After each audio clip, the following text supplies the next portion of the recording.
अस्सलाम वालेकुम dear viewers और अजीज अतिबाई कराम।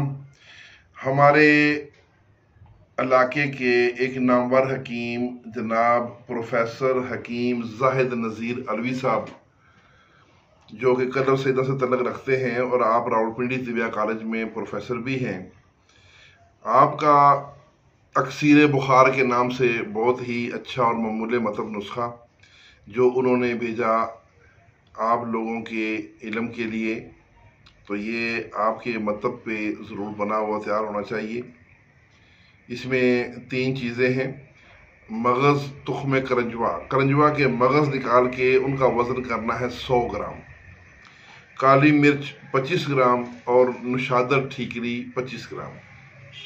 इन तीनों को अलग अलग सफ़ूफ बनाकर फिर इनका वज़न करके 100 25 करके तो इनको मिला लें और दोबारा इनको यकजान रगड़ाई करें तो आपकी दवाई तैयार है। 1 टीस्पून सुबह और 1 दोपहर और 1 शाम, बस अगर 3 टाइम देंगे तो काफ़ी है। बुखार के लिए हर किस्म के जो बुखार, ख़ुसूसन मौसमी बुखार, इन्फेक्शन बुखार, हत्ता कि कोरोना बुखार पर भी ये काम करता है, तो उनके लिए बहुत ही बेमिसल और लाजवाब दवा है। बनाएं और मखलूक खुदा की खिदमत करें। इसके साथ ही इजाज़त चाहूँगा। वस्सलाम।